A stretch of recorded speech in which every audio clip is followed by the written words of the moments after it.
بسم اللہ الرحمن الرحیم۔ سب سے پہلے تو جو ہمارے استاذ حضرت مفتی عبدالرحیم صاحب نے پیغام دیا ہے میں اسی کو ریپیٹ کروں گا۔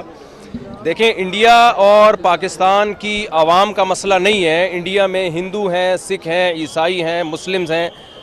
پاکستان میں بھی ہندو بھی ہیں، سکھ بھی ہیں، میجورٹی مسلمانوں کی ہے، عیسائی بھی ہیں، یہ سب ایک جان ہے۔ ہم جب دوسرے ملکوں میں جاتے ہیں تو میں نے دیکھا ہے کہ ایک ہی پلیٹ میں بیٹھ کے کھا رہے ہوتے ہیں، پاکستانی بھی اور انڈین بھی۔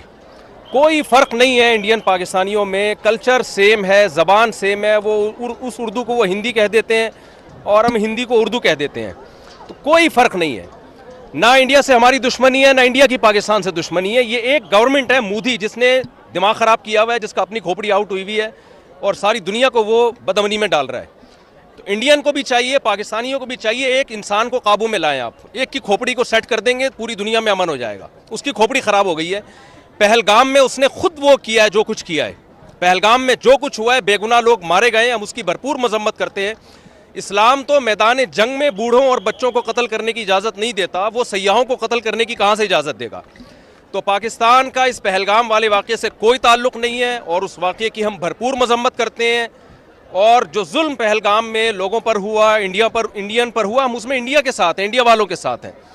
تو ایک آدمی کی کھوپڑی خراب ہوئی ہوئی ہے، سب کو مل کے اس کی کھوپڑی کو ٹھیک کرنے کی ضرورت ہے۔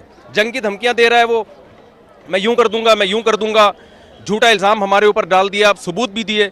بھائی اگر آپ کا خیال ہے کہ پاکستان نے یہ کام کیا ہے تو آپ ایک تیسرے ملک کو ثالث بنائیں۔ جب بھی دو میں جھگڑا ہوتا ہے، تیسرا ثالثی کا کردار ادا کرتا ہے۔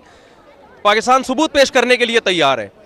تو پہلا تو میں پیغام دوں گا کہ مسئلہ انڈیا پاکستان کا یا وہاں کی عوام کا نہیں ہے، مسئلہ ایک مودی حکومت کا ہے جس کا دماغ خراب ہو گیا ہے۔ تو اب چونکہ وہ جنگ کی دھمکیاں دے رہا ہے تو ہماری اخلاقی دینی ذمہ داری ہے کہ ہم اگر یہ جنگ چھڑ جاتی ہے تو ہم اپنی فوج کے ساتھ ہیں۔ میں کراچی سے سفر کر کے آیا ہوں اور صرف بڑا مقصد ہمارا یہی تھا کہ جو ہے ہم جائیں واگا بارڈر پہ اور وہاں جا کے ہم دنیا کو یہ پیغام دیں کہ ہم سب الحمدللہ اس موقع پہ تمام سیاسی اختلافات بھلا کے اگر جنگ چھڑ جاتی ہے تو ہم فوج کے ساتھ ہیں۔ اور ہمارے نبی صلی اللہ علیہ وسلم کی یہ تعلیمات ہیں، صحیح حدیث ہے، لا تتمنوا لقاء العدو فاذا لقيتم فاصبروا واعلموا ان الجنۃ تحت ظلال السیوف۔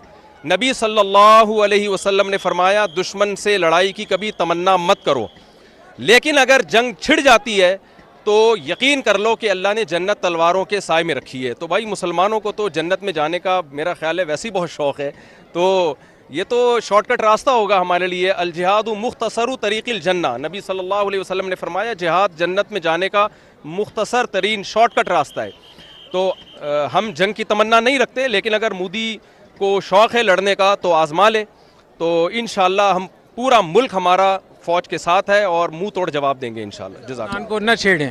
اور مجھے ایسے معلوم ہوتا ہے جیسے حدیث شریف میں جو غزوہ ہند کی بشارت ہے، اس کے اسباب خود مودی حکومت اس کے لیے انتظامات کر رہی ہے۔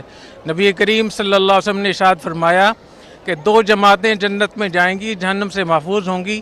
ایک وہ جماعت جو ہندوستان سے جہاد کرے گی اور ایک وہ جماعت جو عیسیٰ علیہ السلام کے ساتھ ہوگی۔ اور حضرت ابو ہریرہ رضی اللہ تعالیٰ عنہ نے فرمایا کہ وعدنا رسول اللہ صلی اللہ علیہ وسلم غزوۃ الہند، حضور اکرم صلی اللہ علیہ وسلم نے ہم سے غزوہ ہند کا وعدہ فرمایا تھا، اگر مجھے غزوہ ہند کا موقع مل گیا تو میں اپنی جان بھی قربان کروں گا، مال بھی قربان کروں گا۔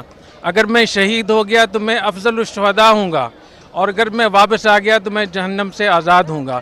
تو میں یہ سمجھتا ہوں کہ ہمیں مودی کا اس حوالے سے شکریہ ادا کرنا چاہیے کہ ہمیں وہ غزوہ ہند کے لیے تیار بھی کر رہا ہے۔ اور میرا یہ خیال ہے کہ جو ہمارے چیلنجز تھے، آپس کے اختلافات تھے، حکومت کے، اپوزیشن کے، فوج کے بارے میں بہت ساری آراء تھیں، تو مودی کی اس جارحیت کی وجہ سے ہمارا پورا ملک اکٹھا ہو گیا ہے۔ ہم اپنی فوج کے ساتھ ہیں اور ہمارے اندرونی بیرونی مسائل سارے اس وجہ سے حل ہو رہے ہیں۔ تو انشاءاللہ ہمیں بہت امید ہے کہ ہمارے پورا پاکستان اس کے لیے تیار ہے، اور ہم اپنے فوجی جوانوں کی حوصلہ افزائی کے لیے اتنا لمبا ہم نے سفر کیا ہے، ہم ان کے ساتھ ہیں، ان کے لیے ہم دعا کرتے ہیں۔ اور ان لوگوں کے لیے حدیث شریف میں آتا ہے، حضور اکرم صلی اللہ علیہ وسلم نے ارشاد فرمایا کہ جو لوگ محاذوں پہ لڑتے ہیں ان کی عورتوں کی حرمت ایسی ہے جیسے تمہاری ماؤں کی حرمت ہو۔ تو ہماری افواج کے جو گھر والے ہیں، خواتین ہیں، ان کی عزت، ان کی ناموس، ان کی دیکھ بھال، یہ ایسی چیز ہم اپنی ماں کو دیکھتے ہیں۔ تو انشاءاللہ ہم ان کے ساتھ ہیں، اور میں اس موقع پہ کرنل صاحب کا بہت شکریہ ادا کرتا ہوں کہ انہوں نے ہمیں موقع دیا اور اتنی زبردست پریڈ ہمیں دکھائی اور جہاد کا ایک منظر تھا اور غزوہ ہند کی شروعات ہیں. اللہ تعالی ہماری افواج کو کرنل صاحب کو وہ جزائے خیر عطا فرمائے. میں اپنی پوری وفد کی طرف سے ٹیم کی طرف سے شکریہ ادا کروں گا. اللہ تعالیٰ بہت جزائے خیر عطا فرمائے. بہت شکریہ. نیچے آپ نیچے بیٹھ جائیں, میں مائک نیچے کر دیتا ہوں, چھوڑ دے, آ جاؤ کریں نیچے بیٹھ جائیں, نیچے